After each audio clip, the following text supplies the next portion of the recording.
Johnson is taking it out early. Johnson is blazing as they come through the turn and approach the top of the home straightaway. Michael Johnson is there. Mike Marsh, Jeff Williams, Carl Lewis down in lane 1. Through the final meters, Michael Johnson wins it. Tight for second. 19.66. Now they have to wait for the win, and it's a legal win. World record. The march on Atlanta has begun. Welcome back to Up Close. He may be the fastest man on the planet. Certainly, there is no one faster in the 200 meters. Sunday at the Olympic trials in Atlanta, Michael Johnson set the world record with a time of 19.66 seconds, shattering the longest standing record in track. He'll, of course, represent the United States in the Summer Games in the 400 meter as well and go for the amazing double-double. And we welcome Michael here to the program. It's nice to see you. Glad to be here. And, you know, people should know we offered to fly you in from Atlanta, but you wanted to run, you know, all the way just to kind of keep your pace going. Do you go out like Sunday with the intention, Michael, of setting a record? No, in a meet like that, you know, when it's the Olympic trials, there's a lot at stake, and you're trying to get on the Olympic team. When you go out to break world records, you go out there and you take chances. And that's the way you break world records normally. You take chances, you take risks that you normally wouldn't take. And sometimes those risks pay off, sometimes they don't. If they don't, you know, if it's an invitational or whatever, you just lose the race. If they don't pay off at an Olympic trials, you're out of the Olympics. So there, I was just going in there trying to win the race and get on the Olympic team. How was Saturday's performance, also a record, although wind aided? How did that affect your mindset in Sunday's race? Well, basically, you know, Saturday's race, anytime you're in a preliminary heat, you're just going in there to qualify for the next day's final. And I shocked myself, really. And the 1970 was not something that I had planned to do. I just went out to run as fast as I could, you know, the first part of the race. And after I saw I had it won and I was in the final, I shut it down. So I didn't really even run as fast as I could. And the win was definitely over the allowable. So that was a little bit of a disappointment. But it gave me a lot of confidence going into the Sunday's final. Yeah, but you mean Saturday after that performance, it didn't click that, hey, maybe Sunday I'll go out, wind or no wind, and set a new world record. Definitely. I felt like, you know, there was that possibility, but I tried to continue to keep my focus on making the Olympic team and winning the race, and that was the most important thing. I think we saw like one of the hurdlers, Jack Pierce, ran 12:91 in the preliminaries and went out the next day and tried to shave that couple of hundredths of a second off to break the world record, and ended up crashing the first hurdle and didn't make the team. Are you the fastest guy in the world? Yeah, that's always going to be arguable. It's always going to be left to opinions, and since I've started to dominate most of the sprints over the last 6 years, a lot of people feel like I am. And basically, how do you feel? Surely after yesterday's performance, a lot of people will. You know, that's not really something that I try to aspire to do, you know, to be to convince everyone that I'm the fastest man in the world. I just try to go out there and achieve the things that aren't left to anyone's opinion. And nobody can say I don't think he's the world record holder. Everybody knows that 1966 is the world record, and there's no disputing that. But you wouldn't like that label, Michael Johnson, fastest man in the world? Of course I would. Yeah, of course I would. And you know, if people want to call me that, I'm not gonna argue with them. That's a great title to have, and you know, I feel good about it. I feel good that I'm the first person who's not a 100-meter runner, the first man who's not a 100-meter runner to hold that title. Why is that usually used as the standard? Traditionally, the 100-meter guys have always been the fastest guys, but since I came along, I've changed a lot of the rules of sprinting, so this is just another one. Is the 100 something you would like to race in? The 100 is something that every now and then I'll dabble in, and a couple of years ago, I ran it for half of a season and did pretty good. I ran some world-class times. My goal is to get under 10 seconds eventually, and I think before my career is over, I'll do that.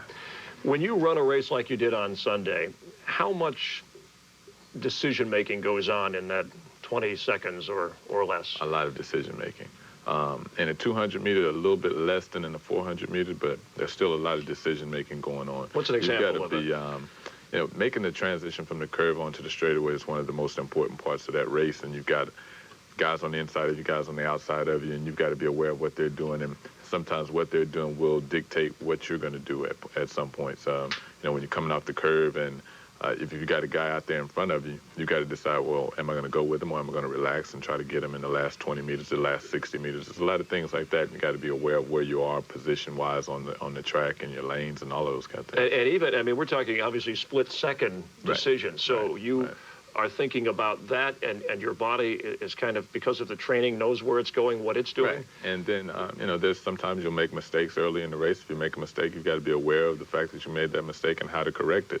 All of those things have to happen within, hopefully, 19 seconds. How is a trial and that kind of decision process different than the actual Olympic Games?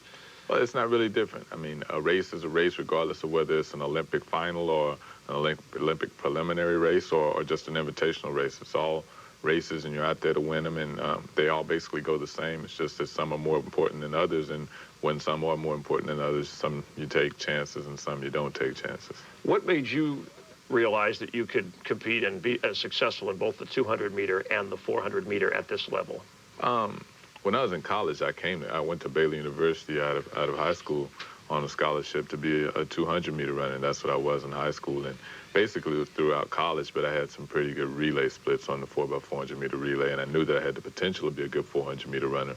But in college, you can't really split your time between two events. You got to get one event and focus on that event and get ready for conference championships, NCAA championships, and that kind of thing. So it wasn't until after my senior year of college that I decided to get into the 400. And first year I got in there, I ended up ranked #1 in the world. And so right. I've been going on ever since. Is the training different? Because you would figure that one might affect the other in a negative manner, the way that you train and the way that you have to perform. How do you make them work for each other? You have to. What we try to do in our training is make the 400 complement the 200 and vice versa, and we do that by taking the speed that I get from the 200-meter training and use that in the 400, and the 400-meter training, the endurance that I get from that, we use that in the 200. So they both kind of complement each other. When I get to closer to the season and start to specialize my training towards the two events, then I have to sometimes have 2 practice sessions in a day or divide my practice session up into 400-meter training and 200-meter training. That training comes in handy, especially in Atlanta. What was it, 110 degrees down on the track? And this is where the Olympics, of course, are going to be. And you were telling me the most heat you've ever run, it was in New Orleans, around that same kind of temperature with a lot of humidity. How does that change things for you in a race like this? Well, it was on the track. It was 112 Sunday when we raced, and the temperature was like 100 or 98 or 99 or something like that. But I live in Dallas, and it was 102 in Dallas all week and 103. And so for me, it wasn't really a big adjustment to make, and it won't be a month from now when it'll be even hotter. An advantage for you, though, versus some people who don't deal with this? I think that, I'm more prepared for it, but I think now that we've all been through the trials as far as the American athletes, I think that everyone knows a little better now what they need to do to prepare for that kind of thing. But every year, since I can remember, this was my 3rd Olympic trials, and every Olympic trials that we've had has been extremely hot. New Orleans in 92. Indianapolis in 88, it's always been a problem. And it'll sizzle in Atlanta. His running style has been referred to as the reincarnation of Jesse Owens. We're with Michael Johnson, maybe the fastest guy in the world. We'll talk to him about Carl Lewis and the rivalry there and how important image is to Michael Johnson. We're up close in Los Angeles. More in a moment. Don't go away. We're with world record setter Michael Johnson, who will have a chance at 3 gold medals at the Summer Olympics in Atlanta. We talked about being the fastest man on the planet. Do you think you've replaced Carl Lewis in track and field? That, again, is subject to opinion, again. But I think that most people, most track fans and sports fans' opinions is yes, that Carl is, he's been the premier athlete of track and field for a long time, and the sport was kind of looking for a new star, and I just happened to be in the right position at the right time and had established a lot of consistency and versatility in the sprint events over the past 6 years, and was just sitting right there in the right spot at the right time. You agree with that, though? You feel like you have? I feel like I have. I think that most of my fellow track athletes feel that I should be leading them into the next decade as far as track is concerned. A far cry from at last year's World Championships in Sweden. Carl Lewis said, quote, "The electricity is not there. There's no buzz, no passionate missions. The one American they're trying to build up, Michael Johnson, question mark. He doesn't have it. He's not doing anything for them." At the time, your response was silence. That was because Carl, he regrets that to this day. We were at the World Championships, and I was making history, and everyone was, I could do no wrong. And the last thing you want to do is criticize someone who can do no wrong at the time. So he regrets that he said that, and he's come back since then and tried to say all kinds of nice things. He said some nice things after your world record Sunday. Even giving me advice now on how I need to handle this and that through the media. But do you listen to his advice? Carl didn't do a great job in '84, so I think I'm not going to listen to his advice. I mean, he didn't do a very good job of handling himself, and I think that Carl and I are completely different. So he's got his way of handling, and I've got mine. So you don't get along. You said at one time you two didn't get along. You still feel that way? I mean, you're at opposite ends of the spectrum. Well, for me, we don't get along on the track. Off the track, I don't know him. I prefer to keep those kind of things on the track.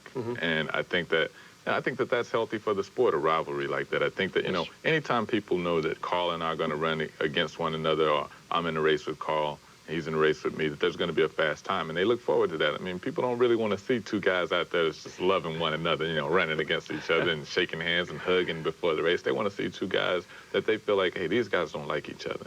But I prefer to keep it on the track. And what he said last year at the World Championships, those comments, that was out of line because it took it off of the track, and that's not what I like to do. I like to keep a healthy rivalry on the track. On the track, the series, you keep tabs then. What is it? Is it 6 out of 7? You have the edge? Where are we now? With I'm not counting anymore. I only count my losses. He's beaten me once. I think I'm like 7. I think it's like 7 out of 8? Right. I think it's okay. So 1 loss in 8 tries. Now, you have said that there's only room for one person to be a track and field superstar. Definitely. I mean, Carl was that he was the track and field superstar for so long, and now his time is up, and he's having a really hard time releasing it and moving on in life. He's having a really hard time doing that. His time is up. Age, just better people coming along like yourself? I think that it's a combination of age and better people coming along, and he's had a very long and distinguished career. And I think that you only have so many races in your body, and he's been doing this on a world-class level since like 18 years old. So I think it's time for him to step aside and accept the fact that you can't be the star forever. At age 35, he has made the most of his opportunity. Those who question you have a marketing degree from Baylor, wonder about your marketability, the image that you're too mean or cold out on the track. You don't seem that way to me, but of course you're not out on the track. You're smiling, having a good time here. Is that something that you were concerned about at all? No, I think that most people, understand. I mean, the companies that I work with have a very good understanding and prefer me to be the way that I am on the track, as long as that doesn't find its way off of the track. And that's why it doesn't seem that way to you. But if we were on the track and you were on the lane next to me, you'd understand what they're talking about. But that's the way that I am. On the track, I mean, I'm taking care of business out there. I take my goals very seriously. I take my profession very seriously. And I think that it's very important for me to be that way when I'm on the track, to be serious about what I'm doing.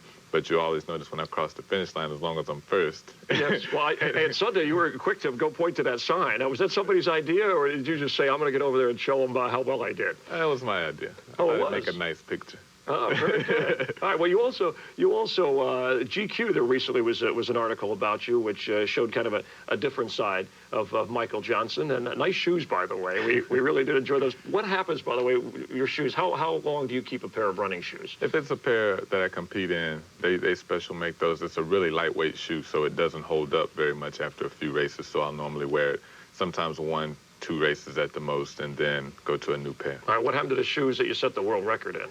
Those are in a safe place right now. You're not going to tell us? Not even me? They're in my bag right now. Oh, okay. But there's a lot of people looking for them, so... What are you going to do with those?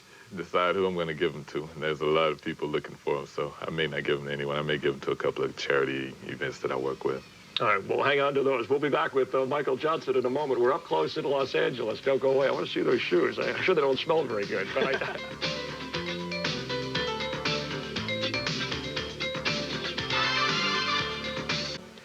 Last June, Michael Johnson began waving during the last few strides of his 400-meter victory in the U.S. Nationals. Some say may have cost him the world record. Butch Reynolds said he was somewhat angry because he thought Johnson was trying to show him up, and we're with Michael up close. Let's hit both of those. First of all, we try to show Butch Johnson up? No. Butch Reynolds, I'm sorry. I wasn't trying to do that. I was happy about my performance, and the crowd was really into the race, and I wanted to give them something, and that was just something between me and the crowd. And I think, at the time, Butch didn't have a problem with it, but I think he started reading the newspaper quite a bit, and they were saying he should have a problem with it, so he developed a problem with it. But as far as the world record, I know a world record performance in the 400, and that definitely wasn't that day. And I had to get up the very next morning and start my 200 rounds at 9 o'clock. So I wasn't planning on running a 100% race anyway. Do you thrive a little bit like with Butch or Carl Lewis, thrive a little bit on the personalities of some of the other runners? Does it make you a better runner? You know, what I do is study their personalities, because it always kind of translates into what kind of athlete they are on the track, their personality off the track. And Butch is highly emotional and gets caught up sometimes. And so I know how he's going to run based off of that. So when you run, do you run against yourself or the field? I run against the field for part of the race. Once I've got the race, I feel like I've got it under control. I'll run against myself and run for time. Oh, so you're assuming that after a while in the race, you're going to beat the field. I'm hoping so, but I'm not assuming that getting into the blocks, because I know that those 7 guys out there aren't out there to lose. They're out there to win. So I go into that race running against the field. But the thing is, there's just a very fine line there. You've got to run your own race to a certain extent, because if I get caught up into someone else's race, then I'm running their race and I'm playing into their hands.